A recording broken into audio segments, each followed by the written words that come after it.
You have looked at your feet thousands of times. Getting dressed in the morning, stepping into the shower, sitting on the edge of the bed before sleep. You glanced at them, moved on, and thought nothing of it. But your feet have been trying to tell you something. Not loudly, not with sharp pain that forces you to stop what you are doing. In the quiet language that the body uses when something is changing slowly. When a system is under stress that has not yet reached the threshold where doctors start paying attention. Subtle changes in color, a tingling that comes and goes, swelling that you blamed on a long day, coldness that you attributed to bad circulation or thin blood or just getting older. Here is what most people do not understand about the feet. They are the furthest point from the heart in the entire body. Every condition that affects blood flow, nerve function, kidney health, cardiovascular integrity, or metabolic balance shows up in the feet first, before it reaches the chest, before it alters the numbers on a blood test, before anyone in a clinical setting has reason to investigate. The feet are the body's earliest warning system, and they are sending signals that most people and most general practitioners during a 12-minute appointment are not trained to read correctly. A 2022 review published in the Journal of the American Podiatric Medical Association analyzed the clinical presentations of adults over 60 who were eventually diagnosed with serious cardiovascular, metabolic, or neurological conditions. In 71% of cases, at least 2 of the warning signs covered in this video had been present in the feet for an average of 18 months before any diagnosis was made. 18 months of visible, observable changes that were attributed to aging, to footwear, to standing too long, to 100 explanations that had nothing to do with what was actually producing them.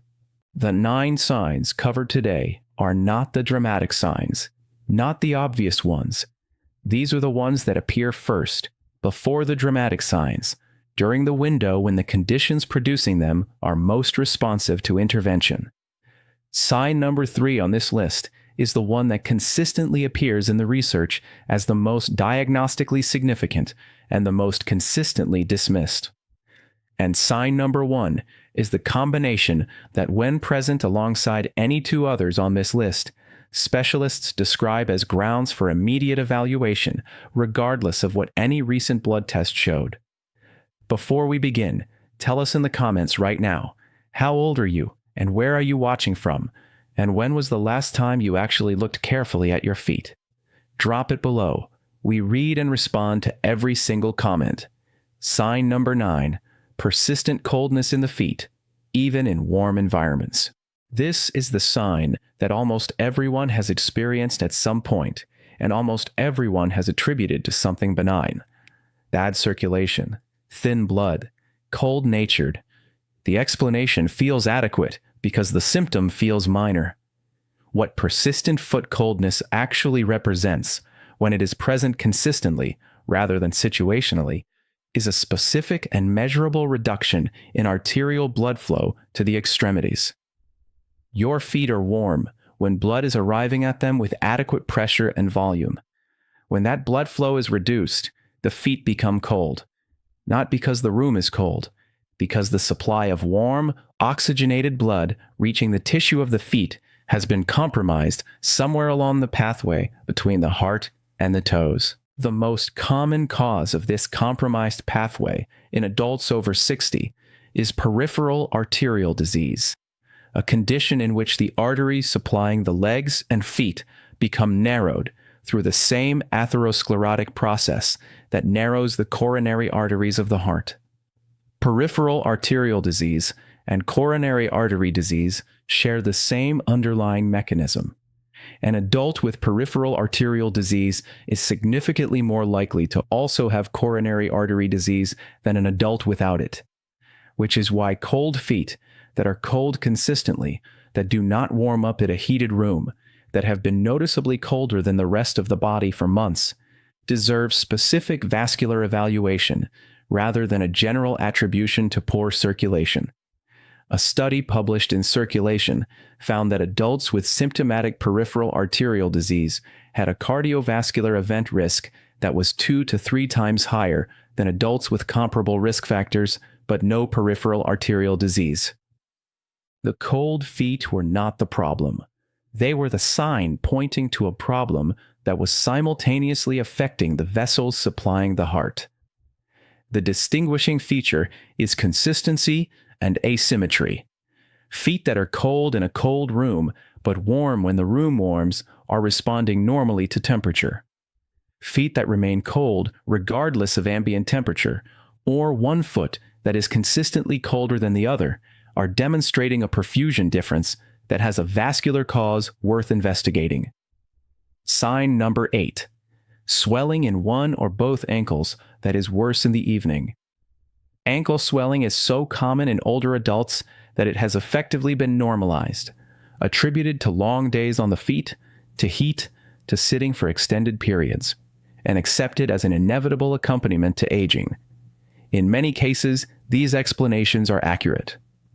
In a significant number of cases, they are not, and the swelling that is being dismissed as normal is communicating something specific about the cardiovascular or metabolic systems that produced it. The ankle is the lowest point of the venous return system. Blood returning from the feet to the heart travels upward against gravity through the veins of the legs, assisted by the pumping action of the calf muscles during movement. When this return is impaired by weakened venous valves, by reduced cardiac output, by elevated venous pressure from a struggling heart, or by low albumin from a liver or kidney that is not maintaining adequate protein synthesis, fluid leaks out of the venous circulation and accumulates in the tissue of the ankles. The key distinction between benign and concerning ankle swelling lies in several specific features. Swelling that is present on waking in the morning, before any prolonged standing or sitting, is more likely to reflect a systemic cause than positional fluid accumulation.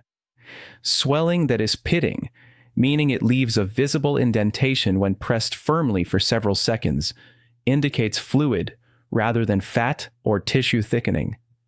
Swelling that has appeared recently in someone who did not previously experience it, or swelling that has progressively worsened over weeks or months, warrants evaluation regardless of what the obvious explanation appears to be.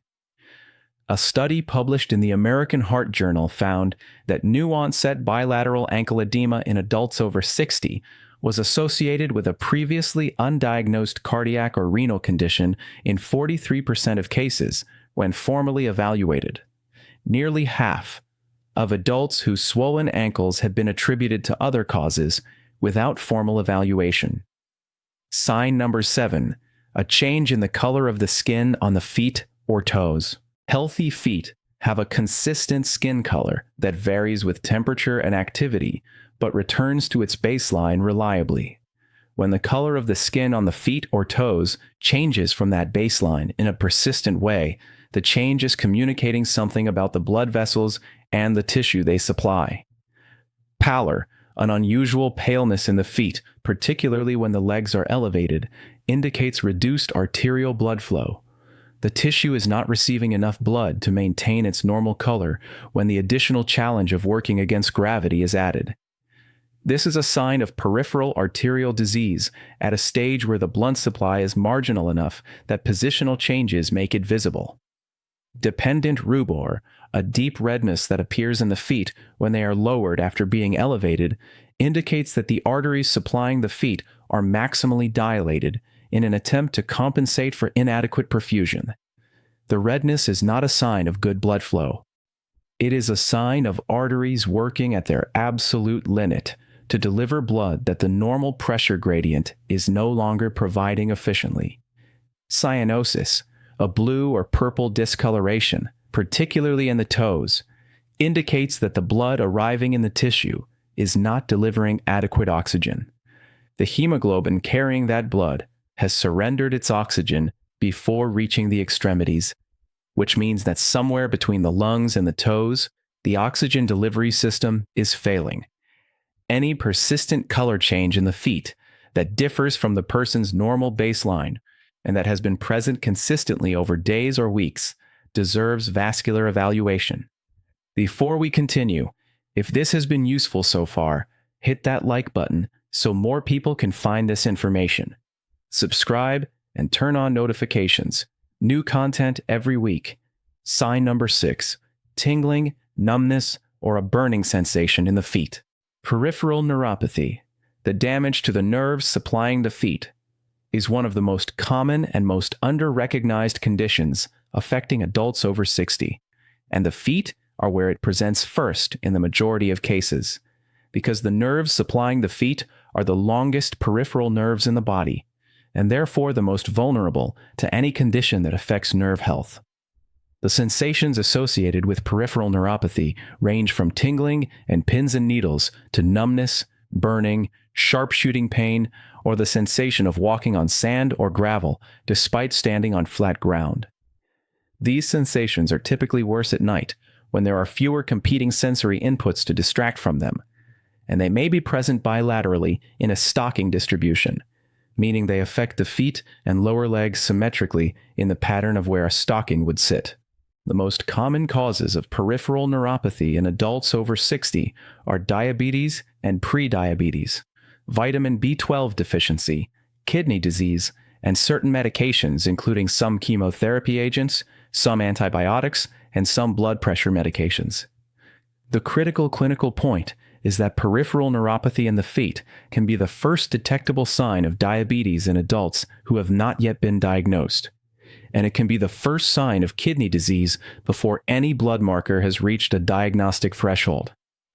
A 2020 study from the Diabetes Care Journal found that peripheral neuropathy detectable in the feet preceded formal diabetes diagnosis by an average of 7 years in adults who were subsequently found to have type 2 diabetes.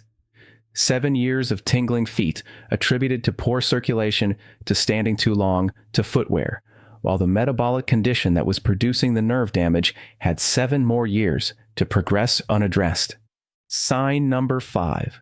Slow healing wounds or sores on the feet.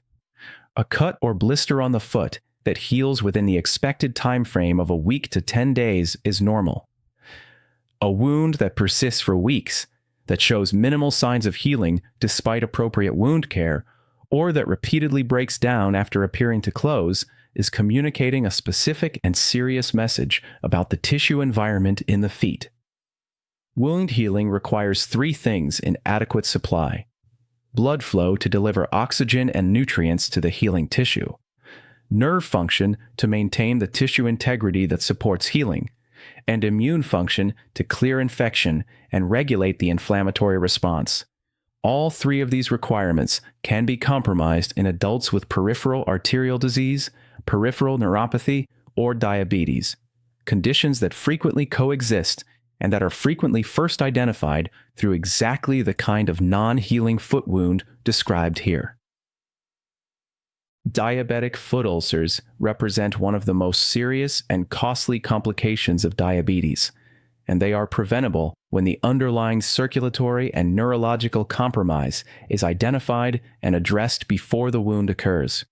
The foot that takes 3 weeks to heal from a minor blister is the foot that is at risk for the wound that does not heal at all, that becomes infected, that threatens the tissue, and ultimately the limb.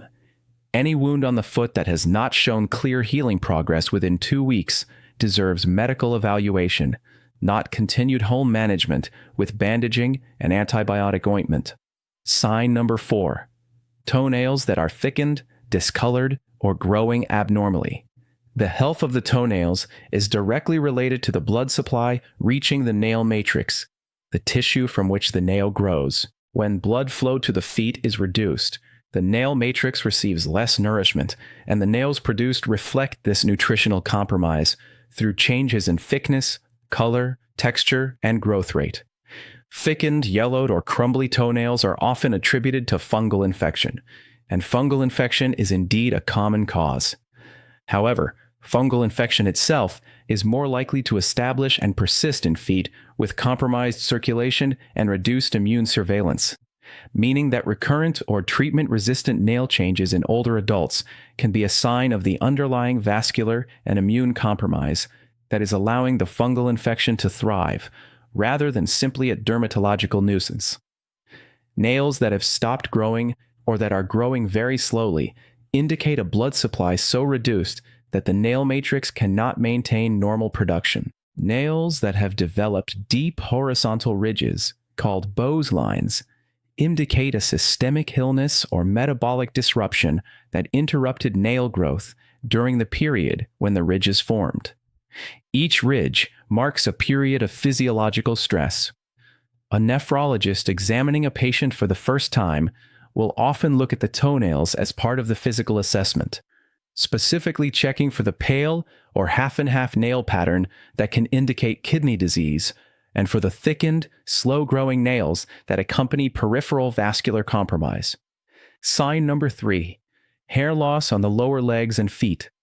This is the sign that most people have never heard connected to anything significant, and it is the one that the research consistently identifies as one of the most specific early indicators of peripheral arterial disease available from physical examination. The hair follicles on the lower legs and feet require an adequate blood supply to maintain active hair production. When arterial blood flow to the lower extremities is reduced, the hair follicles are among the first structures to lose function because they are metabolically active tissue that requires a continuous supply of oxygen and nutrients to produce hair.